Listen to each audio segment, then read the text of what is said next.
पता करना है पेनल्टी। बिल्कुल इतनी सी चाय ला दो हमें, अभी हम खाली चाय पियेंगे, बाद में नाश्ता करेंगे तो क्लास होना।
Good morning, and now you will like to upload the slide.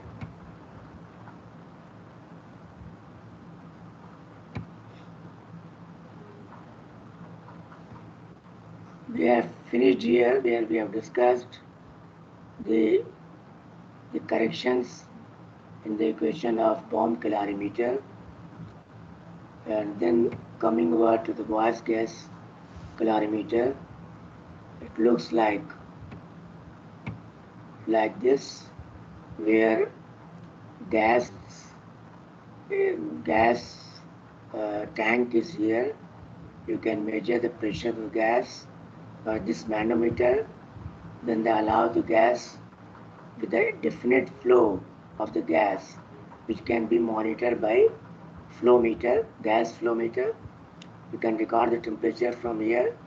Then it goes into the burner, which can be ignited by a lighter or matchstick, and then the gas will start burning, the fuel gas will start burning, and the combustion reaction will take place, and the combustion products are obtained, because air is also here introduced from this side, and therefore complete combustion and final combustion products are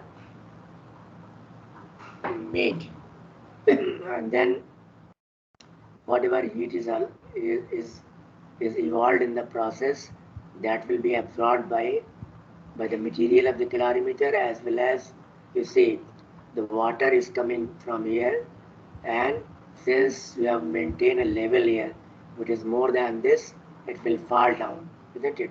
And you are maintaining a height here, so a definite flow of water will be there. The flow rate of water will also be fixed. So this comes here, you can note down the temperature T3. By this thermometer, water enters into this spiral copper tubing. This entire calorimeter is made up of this chimney light, and it is made up of copper. Then, therefore, there is also, it is copper spiral tubings are there. So water enters here with the temperature T3 and heated up, and finally it rises up, isn't it? Chimney height is good, so most of the heat will be absorbed by the water, circulating water, and then it enters into this area, where from you can note down the rise in temperature T4, and this water comes out, which can be collected here. In earlier case, what we have done, we have taken a definite amount of water, W. Here also, we will do this experiment for a limited time period, and whatever water has been circulated during that period will be collected here. Then whatever gases are there here, that is carbon dioxide, water vapors are found because of hydrogen combustion. Then oxides of nitrogen, sulfur may be there, and therefore they will come here, and because they are very well cooled, and therefore water gets converted into liquid water. That is why whatever we determine here, where the latent heat of condensation of steam is also added. So if you are getting HCV by this instrument as well, you can note down the temperature of this gas, which is coming out exhaust gas, isn't it? The entered gas is T1 and the exhaust gas is T2. Entered water is T3. The outlet water temperature is T4, isn't it? So on the basis of this, you can make an equation which is here HCW, higher calorific value, is equal to capital W here, which we have collected water here for a limited time period T2. So sorry, T, limited time period T. So this has come here as W. Then the difference of temperature in the inlet water and the outlet water, that is T4 minus T3. This will be lower, this will be higher. So T4 minus T3. So that also comes here. Then if there is any difference in temperature of gas, isn't it? Then that can also be added here, because the temperature of the inlet gas is T1 and the out exhaust gas is T2. If both are nearly the same, isn't it? If there is any difference, that correction can also be added. Then the volume of total gas which is burnt for a time period T. How you can get it? In the start of the experiment, you will note down the pressure, and after doing the experiment for say 3-4 minutes or 5 minutes, again you will do note down the pressure. But the pressure difference, isn't it? Temperature is normal temperature.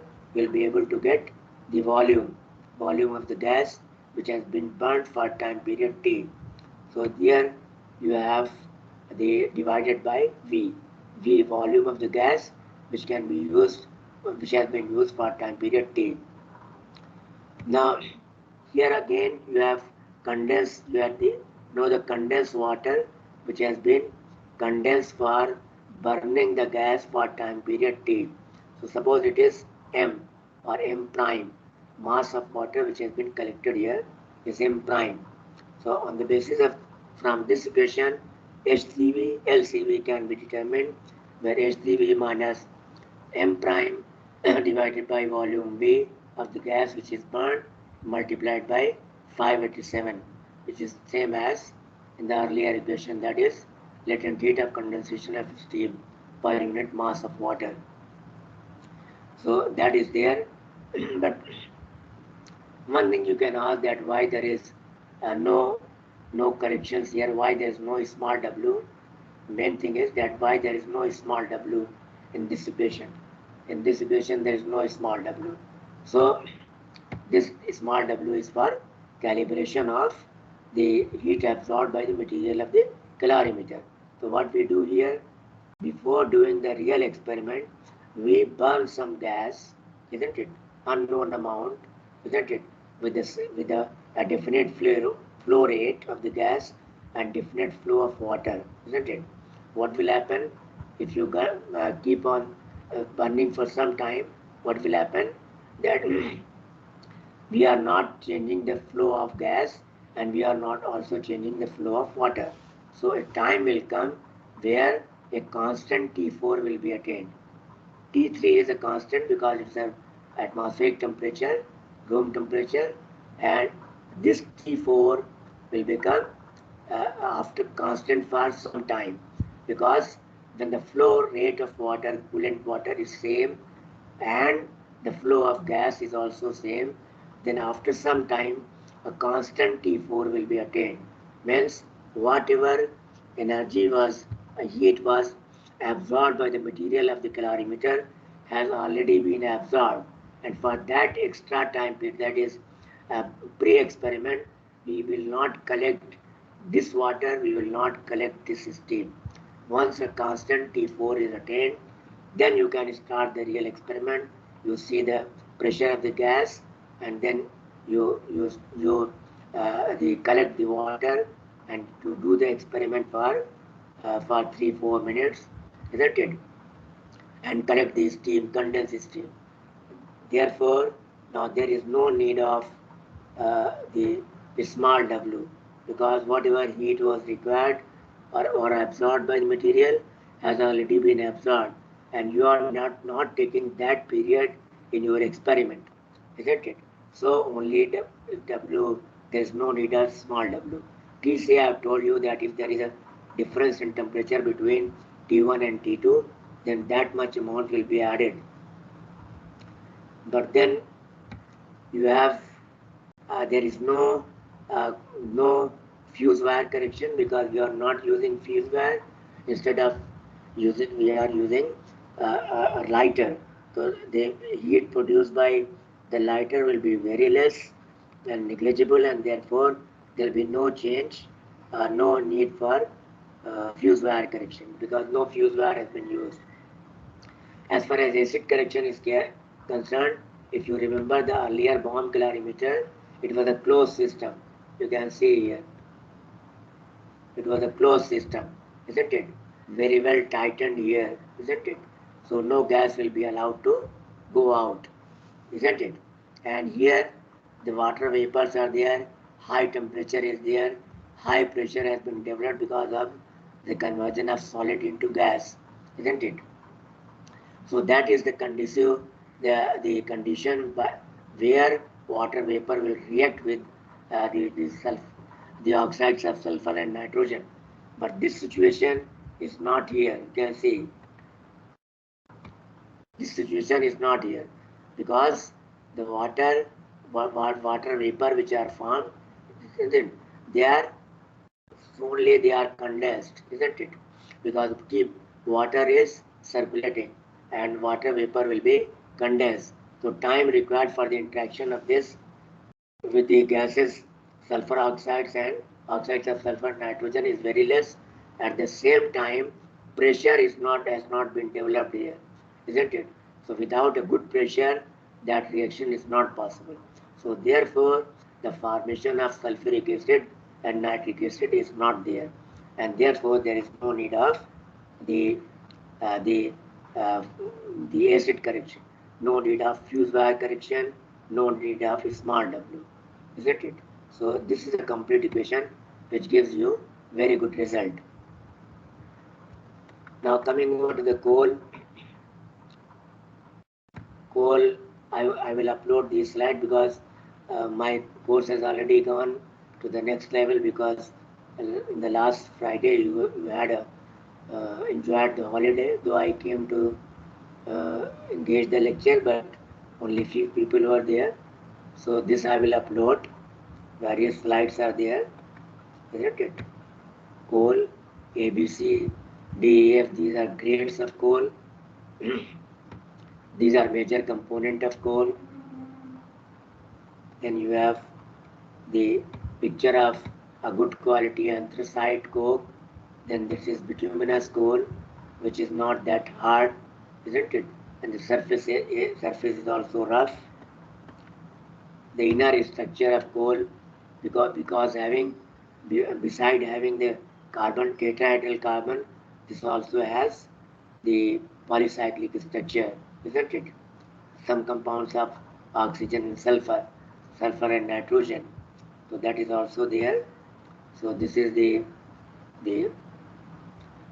analysis of coal: volatile matter, carbon content, hydrogen content, oxygen content, and sulfur. Nitrogen is not given. So some of the uh, commercially available coal. Then this is the elemental composition: carbon, hydrogen, oxygen, nitrogen. Moisture, sulfur is not given, isn't it? So this is anthracite. You can see 90 to 95% is carbon, and therefore it has highest calorific value.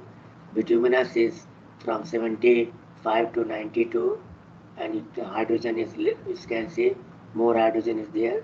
Moisture content and the volatile matter content is also more in bituminous coal, and the calorific value is low as compared to anthracite. Then lignite is a primitive coal, isn't it? The second stage qualification gives you lignite. The first stage gives you peat, and therefore peat has a lesser than 3000 calorific value. Then analysis of coal. Coal can be analyzed by two types of two analysis method. One is approximate analysis and another is ultimate analysis. First of all, the approximate analysis is a analysis by which we are doing the three parameters we determine.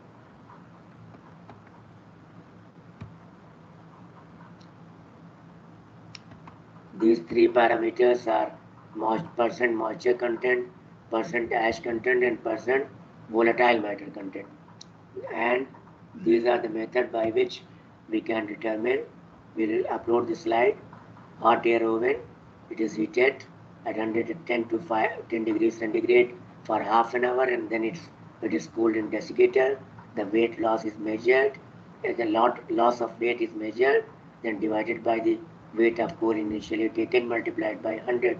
This will give you the percentage of moisture content.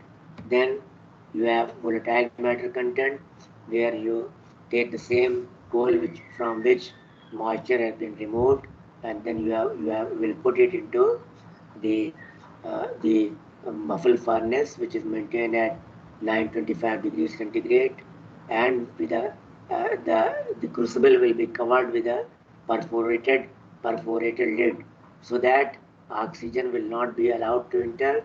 On heating, the volatile matter content of the coal will be evaporated, and the loss, again will determine the loss of free moisture free coal, weight in the loss in the weight of moisture free coal divided by the weight of moisture free coal taken and divided by multiplied by 100.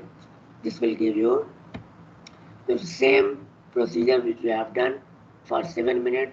This time what you will do, for the ash content, you will remove the lid and heat it at 700 degrees centigrade, so that all carbon will be, or combustible matter will be burnt, and whatever is remaining is the non-combustible ash content. So weight of residue which is obtained divided by weight of coal initially taken multiplied by 100 will give you the ash content. Now from this moisture content, ash content and volatile matter content, you sum up all of them, subtract from 100, and you will get the percentage of fixed carbon in the coal.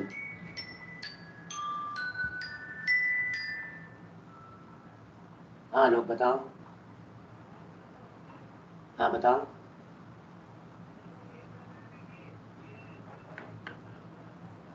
तो आ जाओ, घर करा लो।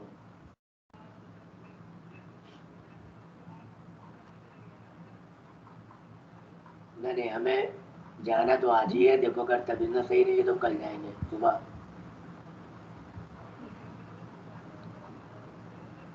बस अभी भेज।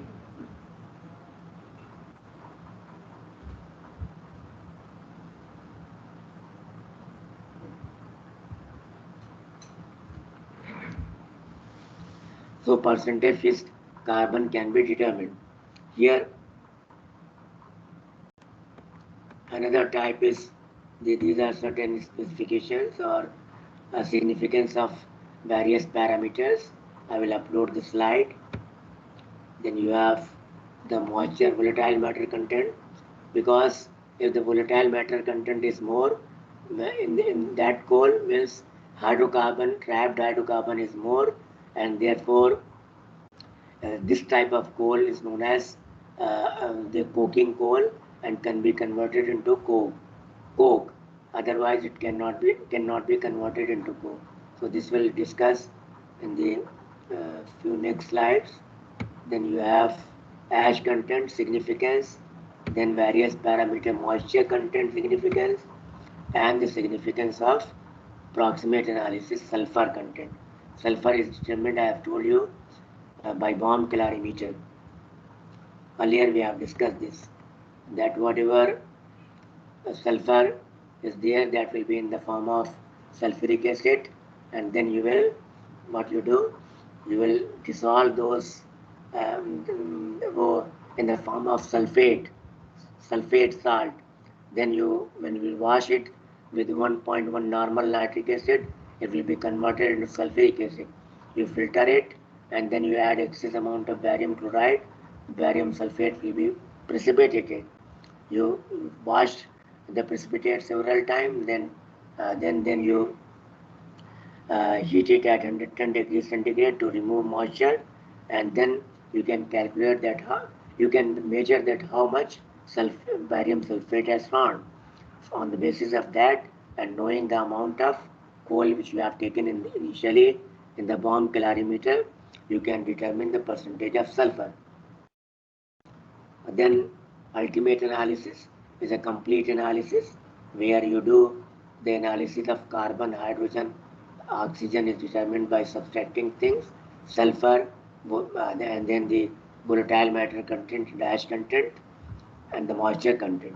All these parameters are, and the nitrogen and sulfur, hydrogen, oxygen, carbon, nitrogen, and sulfur, all are determined here separately.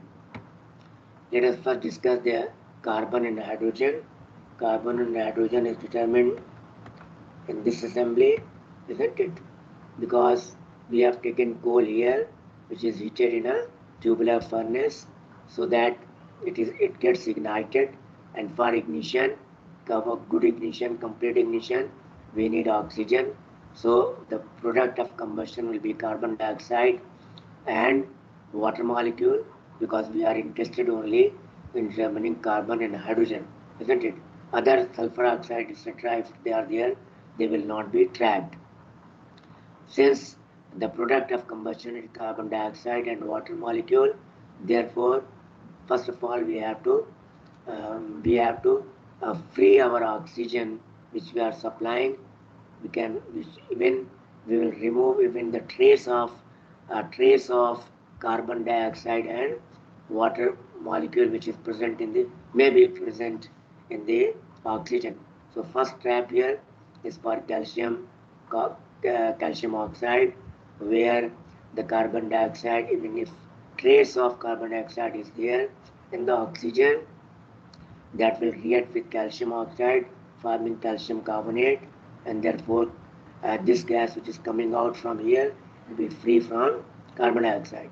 Now this goes into this chamber, where either you have anhydrous sulfuric acid, or if you have anhydrous calcium chloride. So moisture will be absorbed here.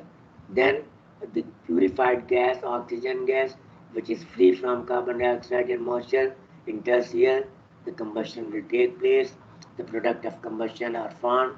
First is water molecule, which will be trapped here, where we know the mass of entire tube carrying anhydrous calcium chloride. Anhydrous calcium chloride.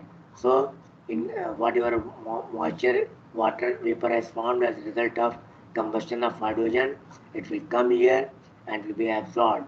The increase in the weight of this tube will be equivalent to the amount of water produced. Then this enters here, and this will be the carbon dioxide will react with potash burn, KOH, isn't it? So KOH will form the potassium carbonate, and the increase in the weight, or you can analyze the remaining amount of potassium hydroxide. Both ways you can determine that how much carbon dioxide is produced and how much coal you have initially taken here. On the basis of this, you will be able to know the percentage of carbon and percentage of hydrogen by using this equation. Now determination of nitrogen.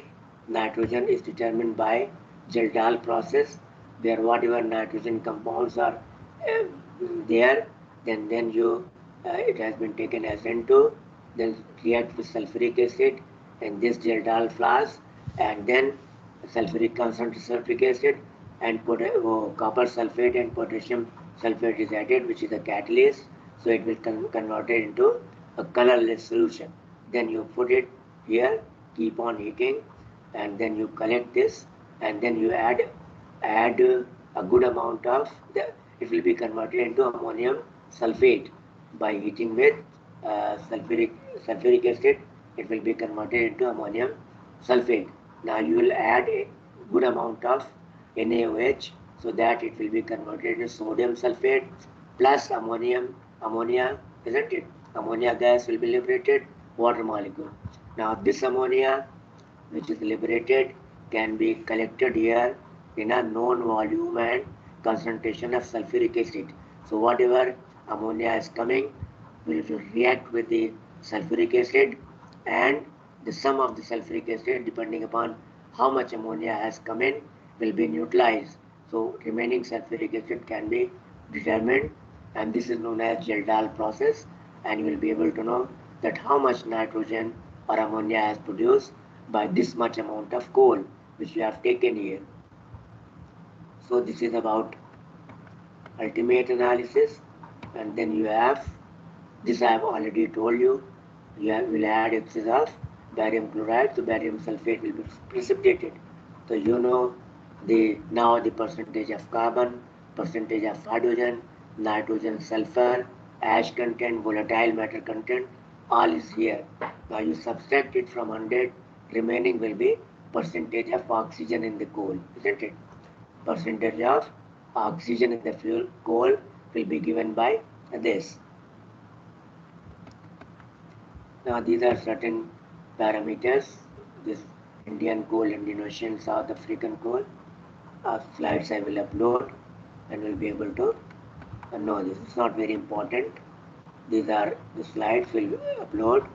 The handling of storage, conditioning of coal, blending of coal, and then you have coal as a fuel, coal as a fuel, where it is being utilized, and what is the importance, then coking coal and carbonization coal.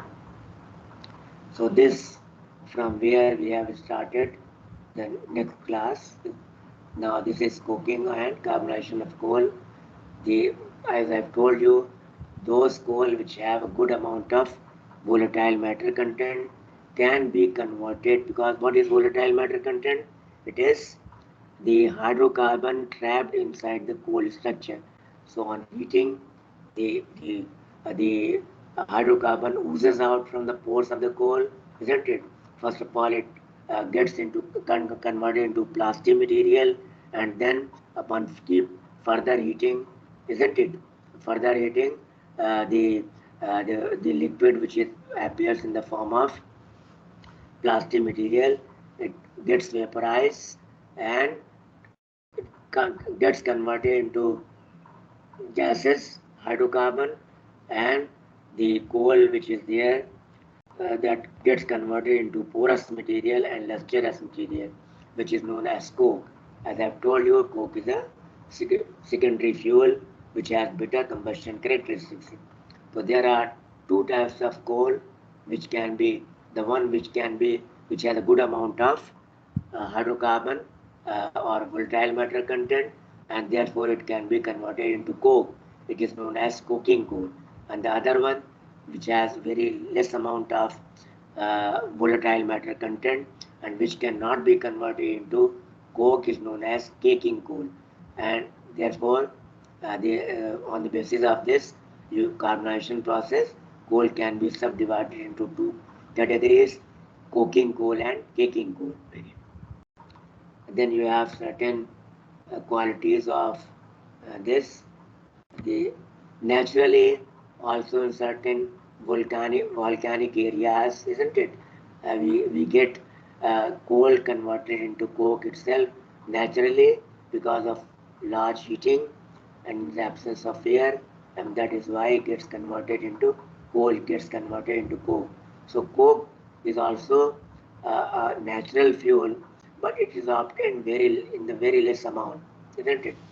Only few regions where volcanic activities has taken place.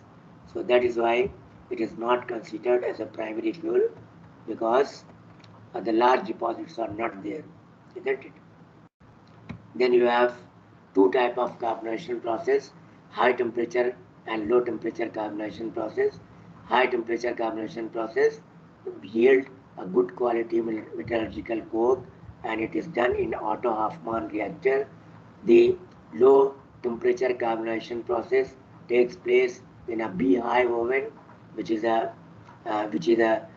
cemented structure, isn't it? In both these type of oven, the coal is heated in absence of air, so there is no combustion will take place, rather heating will take place, where the heating will be sufficient so that the hydrocarbons are which are trapped inside the coal structure comes out, oozes out, and then get vaporizes, and whatever you get is the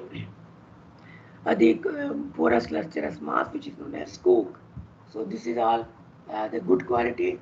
The poor quality, the low temperature carbonation process yields a poor quality domestic type of coal, which can be coke, which can be used for boiler, etc. And the high quality metallurgical coke is obtained from the high temperature carbonation process, and this is done in Otto Hoffmann reactor. So this is the this type of high temperature, and then this is the Otto Hoffmann reactor, where in these columns or pigeonholes you can see, isn't it? Coal is fed and then it is heated by either some gas or by electric furnace, and then whatever gas is evolved, what is the gas? Hydrocarbon molecules are there, so that will come out, isn't, you can see from this chamber, from this chamber, from this chamber, this can be collected here. The advantage of Otto Hoffmann reactor is this, that byproducts which are obtained and valuable byproducts can also be collected in the beehive, which is a low cost oven. This possibility is not there, so the byproducts cannot be collected there. So therefore, the first of all, the coke oven gas comes out, where you put a liquid ammonia, spray liquid ammonia here, so that tar is separated and the liquid ammonia can be collected. The ammonia can be collected from here by heating, isn't it? Then it comes into the second chamber, where whatever ammonia has produced or whatever is remaining of this liquid ammonia will be sprayed by water, and it will be getting converted into ammonium hydroxide, isn't it? Then in the third chamber, you spray very cold water so that naphthalene or naphthalenic type of polycyclic hydrocarbons, which were there in the form of vapor, will be collected here, can be taken out from here, some exit here. Then you have the fourth chamber, it comes and you spray the petroleum, not very large extent, very small amount of petroleum is sprayed so that benzene and homologs are collected here. The remaining hydrocarbon straight chain molecule gases, where you may have the sulfur content, so that sulfur content will be removed by putting this, isn't it? So H2S gas will be removed, and remaining gas, which is not high molecular benzene, naphthalene, or the coal tar, will be separated, and the simple molecule from C1 to C5 hydrocarbon, it comes out in the form of coal gas and can be utilized elsewhere. And so that byproduct will be absorbed here, will be collected here, and the coke is formed, and the coke which is formed here is the good quality or metallurgical coke. So this is about, then you can convert coal into uh, liquid fuel by, there are two types of processes, which is known as direct coal to liquid conversion, and another is indirect coal to liquid conversion. Now let us take the attendance first, and then we'll switch on further.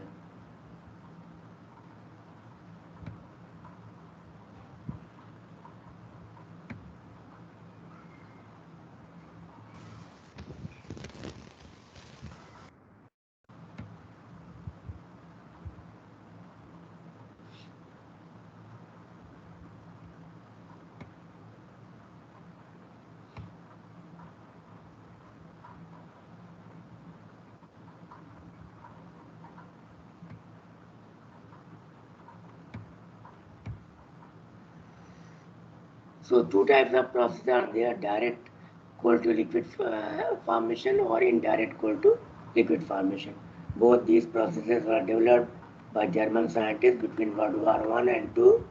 Let us come to the first one, direct liquefaction method. Why direct? Name direct is given because directly coal is taken and it is mixed with the heavy oil, which as such cannot be used as fuel from the refinery, and then hydrogen is introduced in presence of the catalyst, that is nickel oleate or tin oleate is added here in the basic process of direct liquefaction method, which was developed by Burgess. So it is also known as Burgess synthesis. So, and on heating at 450 degrees centigrade and good pressure, that is 200 atmosphere pressure in a reactor, it is heated, and therefore you get a syn crude or the synthesized crude oil, isn't it? Which will further be fractionated into gasoline or the kerosene or diesel fuel and maybe other products such as petroleum ether and the lubricating oil. So this is the direct liquefaction method, and you can see the this is also known as, I told you, the Burgess process. The direct DCl process and Burgess process both are same. Then you have the reactor here, which is the Burgess reactor, isn't it? Burgess process or Burgess reactor, where you have the you have coal powder introduced from here, catalyst, tin or nickel oleate is put in, and then from this side you add the heavy oil.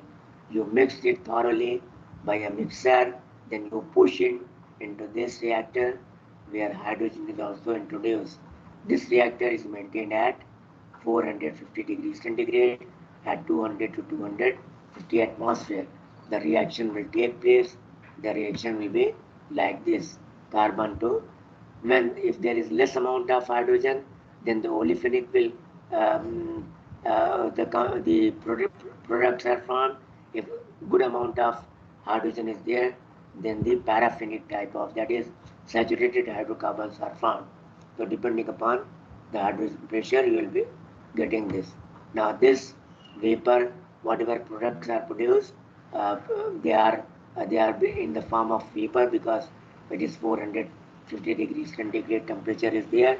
So it comes out here and it is put into condenser where it is collected, converted into liquid and getting also stabilized. So this crude oil comes here.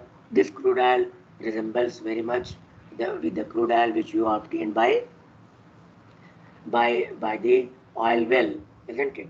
The only difference is that here it will be less viscous, isn't it? And the color is also less greenish, and that is why because the high molecular weight components are less.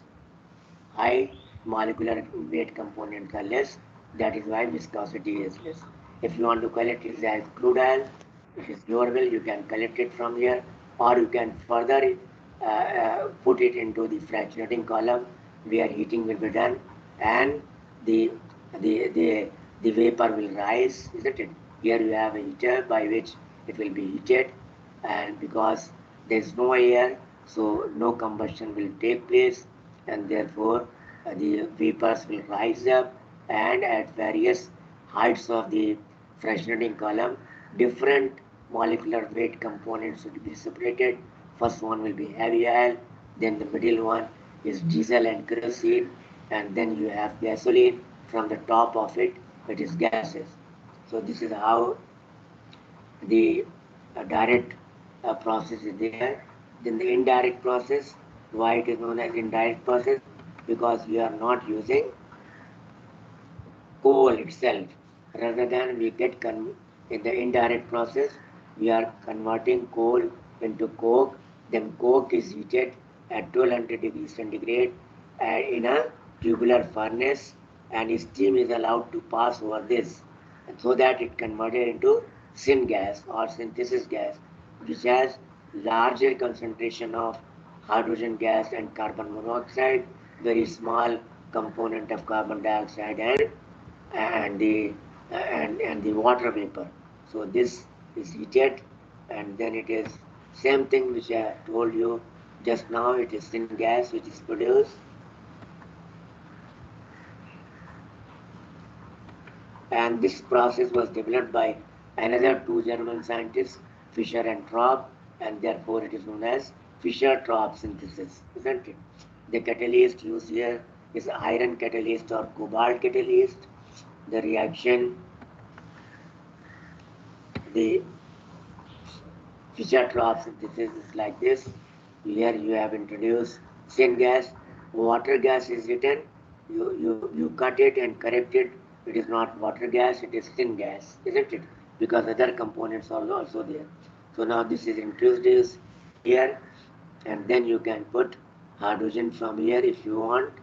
Then it will be whatever sulfur, oxides of sulfur are there, it will be absorbed here by these two, by this operation, that's Fe2O3, which will be converted into Fe2S3, that's sulfide of iron, and then it gets introduced into the second chamber, which is also a purification chamber. Here ammonium carbonate and Fe2O3 is there, so which will absorb the organic and remaining inorganic sulfur. Then it comes into a compressor where the pressure of the gas will be increased from 5 to 25 atmosphere. Then it goes into the reactor which has a catalytic bed here. Catalyst is not introduced here. There is a catalytic bed here. So which contains cobalt 100 part, thoria 5 part, and magnesia, that is magnesium oxide, 8 parts, and it is spread for the better surface activation. It is embedded in the type of soil which is known as Kieselguhr, which is 200 parts, isn't it? So this cobalt is a main catalyst. Thorium oxide and magnesium oxide, they are catalytic promoters, and Kieselguhr, over which this cobalt powder is spread in order to provide a larger surface area. So here you can see that reaction will take place. The two types of main reaction is this. You can see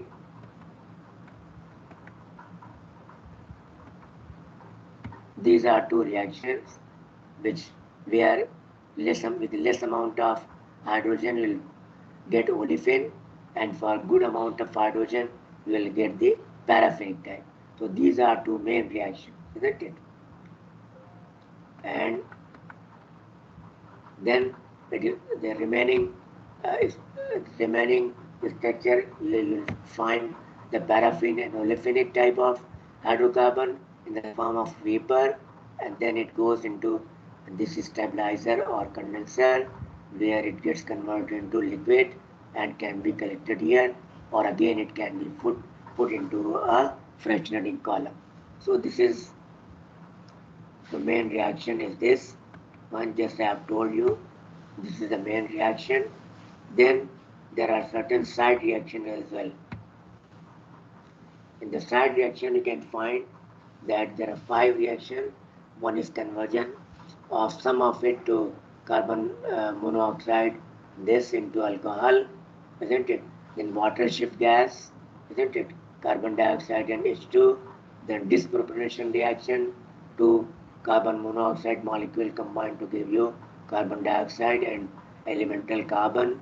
Then you have the coke formation, then you have carbide formation, because metal is present in the catalyst, so it may react with the carbon to produce the metal carbide. So these are side reactions. The products are, you can see Fischer-Tropsch synthesis. I have shown some of the products here, isn't it? Catalysts in the now modern day Fischer-Tropsch and the Burgess process, better catalysts are being used, where the catalytic efficiency is much more as compared to the previous, that is the original process as developed by Fischer-Tropsch and Burgess. So then Coming over to the next type of liquid fuel or petroleum, and you can see that this is petroleum is one of the major major fuel which is used worldwide, and all these slides I will upload. You can read it because Middle East and North and South America, they are major producers or reserves of the and the Soviet Union, isn't it? Which was earlier Soviet Union, Russia and many other neighboring countries. They have the major oil deposits. Then the the composition of crude oil, carbon or crude oil, carbon, hydrogen, sulfur, nitrogen, oxygen, metals and salts. Then the type of molecule which are there, that is the crude oil. This I have already discussed, isn't it? So I'm skipping. Paraffin type, aromatics type are there. Then you have naphthalene, cycloalkanes, alkenes and dienes. Alkynes are also there, isn't it? So all types of molecules are there.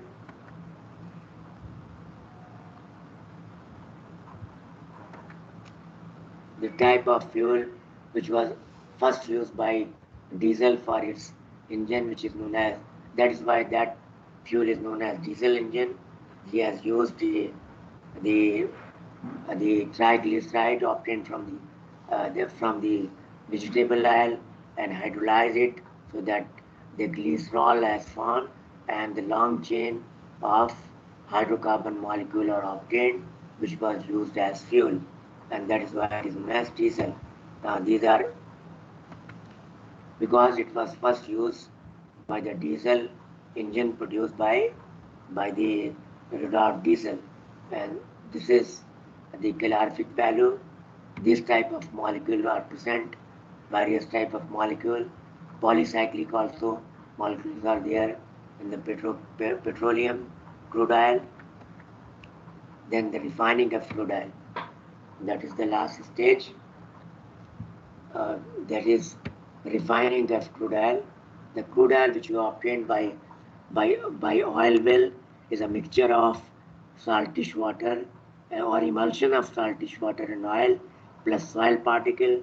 So first of all, you have to remove the soil particle, where you will stand the obtained crude oil for some time in a container, so that soil particle will be settled and will be taken out, and then it will still, it is in the form of emulsion, so it will be the next process after removal of the soil particle will be Caudill's process, where this emulsion of oil and water will be passed through two highly charged electrodes, so that the positive charge and the negative charge, they move toward the respective electrode, and therefore the emulsion film will be destroyed.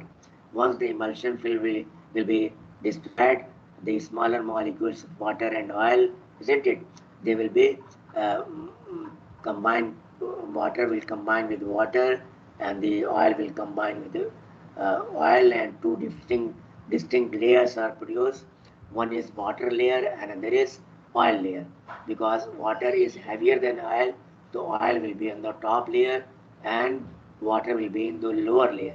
So therefore, you will remove the emulsion condition goes on, is removed, and you get two layers of water and oil.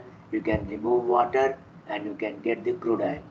Then you have to analyze the crude oil for how much percent of sulfur is there. Then you add calculated amount of copper oxide so that it reacts with the inorganic sulfur, getting it converted into copper sulfide, which is precipitated and it is filtered out. So now the soil particle has been removed, saltish water has been removed, then sulfur has been removed, and then whatever you get is a crude oil. Now again, this crude oil you can put into fractionating column. I will tell you how it looks like. It looks like this. Fractionating column, you will introduce the crude oil from here, and within this pipe it is heated, at 400 degrees centigrade in the furnace, and because there is no air, so combustion will not take place, and then the vapor, liquid will be converted into vapor. This vapor will introduce into this fractionating column, and as they rise up, they cool down, and the lubricating oil, heavy molecular weight, heavy oil, and the paraffin waxes. It is collected in the first stage. Then you have fuel oil, the diesel, isn't it? Then you have the kerosene, and then gasoline. There are various other things such as naphtha will be collected here, isn't it? And then you have petroleum ether which will be collected here. A good amount of gases will also be produced, which is having carbon numbers 1, that is methane, to butane, isn't it? C1 to C4. So depending upon how much gas you can utilize as such, otherwise extra gas, you will put it into a the reactor, which is known as polymerization reactor, where large molecular weight components will combine each other and they will form polymers, low molecular weight chain polymers, and therefore they can be used as gasoline or diesel or kerosene. Similarly, whatever lubricating oil or paraffin waxes are there, only very less amount, that is 10% of the total, will be utilized in the pharmaceutical, polymer industry and cosmetic industry, and the lubricating or the oil industry, isn't it? But remaining a good amount of oil, that is lubricating or paraffinic waxes are there, which cannot be used as such, and we need a good amount of gasoline, kerosene, and diesel. So therefore, this is fed again into another tank, which is known as cracking reactor. So this high molecular weight components put into cracking reactor, the low molecular weight components put into the polymerization reactor, so as to get good volume of the gasoline, kerosene, and diesel. So this is all about this, and time is almost over. Then these are certain properties of fractionating distillation column, isn't it?